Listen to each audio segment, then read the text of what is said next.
Platform kardeş tabirini haberlerimizde çok kullanıyoruz. Sizler de son dönemlerde bunu çok duyuyorsunuzdur.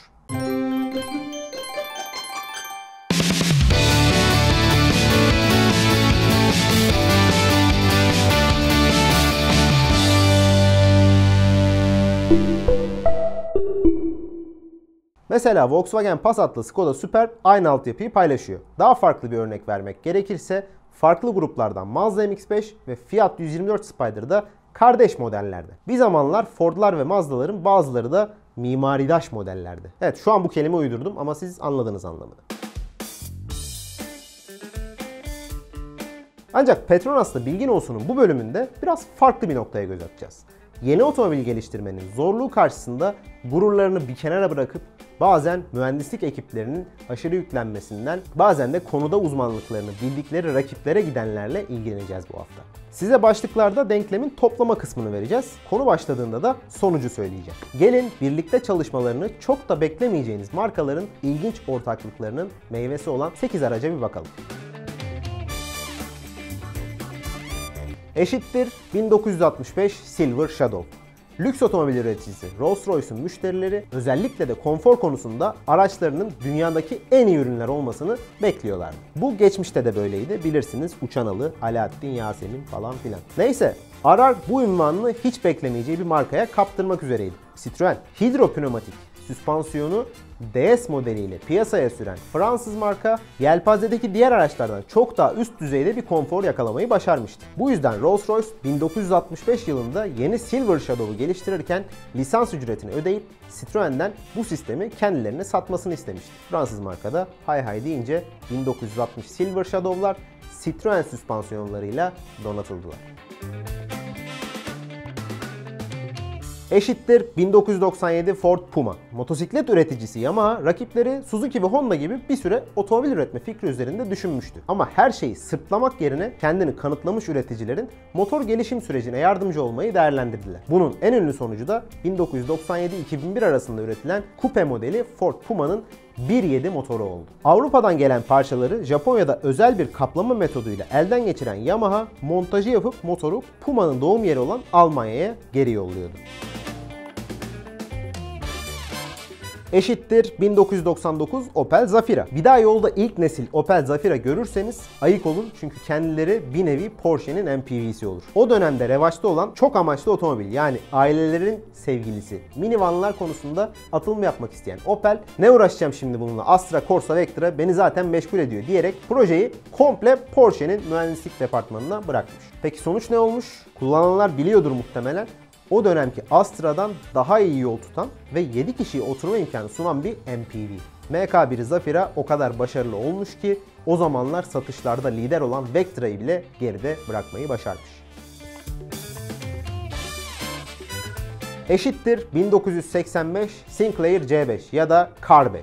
En başta araç dememin sebebi biraz da bu arkadaştı. Zira Sinclair kendisini araç, otomobil değil olarak tanımlıyor. Tüketici elektroniği konusunda yakaladığı başarılar ile 1983'te şövalyelik ünvanı alan Sir Clive Sinclair işi daha da ileri götürmek adına aslında 79'da planladığı küçük elektrikli otomobil fikrini tekrar masaya yatırdı. Motoru ortada ama 0.34 beygir, arkadan itişli ama pedalla hareket ettirilen C5'te Lotus Cars'ın imzası şasiydi. 12 volt bataryası ve çamaşır makinesi motoruyla yürüyen 3 tekerlekli minik EV'nin yol tutuş üzerinde Lotus Cars çalışmıştı. Fakat bu İngiliz üreticinin en iyi işlerinden birisi değildi. Çünkü Sinclair aynı yıl içinde bu vasıtayı yollardan çekmek zorunda kaldı.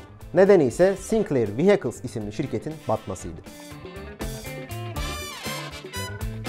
Eşittir 1984 Renault Espace.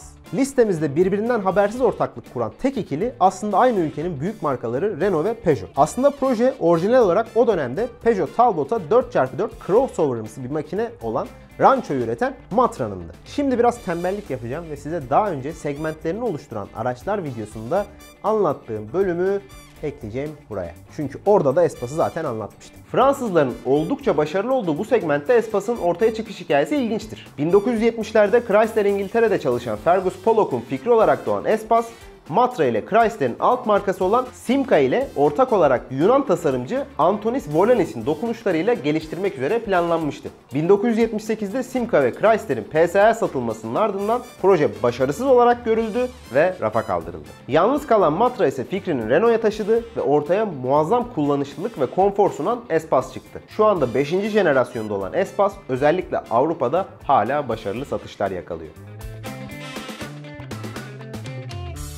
Eşittir 2014 Mercedes-Benz B serisi Electric Drive. Elektrikli otomobil furyası patlamaya başlarken Mercedes-Benz duruma hızlı reaksiyon vermek istiyordu ve güzel bir kestirme bulmuştu. W246 kodlu ikinci nesil B serisinin elektrikli versiyonunu çıkarmak. Alman marka bu iş için soluğu Tesla'nın kapısında almıştı. Alanında eksper olan Tesla'dan hisse alan Mercedes-Benz, ya daha doğrusu Daimler, birkaç projede beraber çalıştı Tesla ile ve bunlardan birisi de Mercedes-Benz B-Class Electric Drive idi. Ama aracın tanıtıldığı hafta Almanlar öküz öldü, ortaklık bozuldu diyerek hisselerini sattılar. Zaten çok az üretilen B-Class Electric Drive yeni nesilde kendine yer bulamadı. Onun boşluğunu markanın kendi plug-in hibrit düzenini kullanan B250e doldurdu.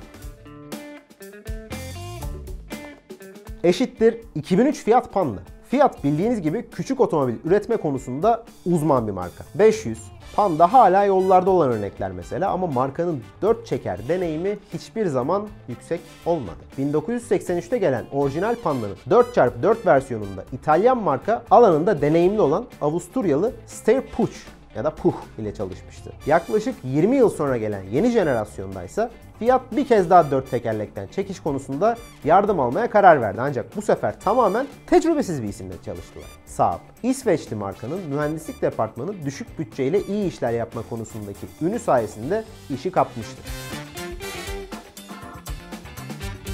Eşittir 1991 Dodge Viper. 1990'larda otomobil tutkunu gençlerin odalarının duvarlarını süsleyen posterlerin yıldızları genellikle Lamborghini Diablo ve Dodge Viper'dı diyebiliriz. Ama o zamanlar bu genç arkadaşlarımızın bilmediği bir şey vardı. Viper, Lamborghini'nin yardımı olmadan belki de var olamayacaktı. O dönemde Chrysler'in çatısı altında yer alan Lamborghini, ilk başta V8'lerle test yapan Viper prototipleri için bir V10 pickup motorunu elden geçirip o efsanevi üniteyi Amerikan Muscle Car'ın kaputu altına yerleştirmişti. Size son olarak ilginç bir bilgi daha geçeyim. Diablo ve Viper'ın bir diğer ortak noktası da aynı kişi tarafından, yani Tom Gale tarafından tasarlanmış olmaları. Geldik bir Petronas'la Bilgin Olsun'un daha sonuna. Bizim kaçırdığımız başka ortaklıklar varsa sizlerden yorumlara yazmanızı bekliyoruz bunları. Eğer videomuzu beğendiyseniz like, yok arkadaşım sarı saçlarım bu videodan güzeldi diyorsanız da dislike butonuna basmanız bizim için önemli. Ha bir de kanalımıza abone olup zili açarsanız iyice keyifleniriz. Sosyal medya, internet sitesi artık biliyorsunuz. Bir sonraki videoda görüşünceye kadar kendinize çok iyi bakın. Hepinize iyi sürüşler.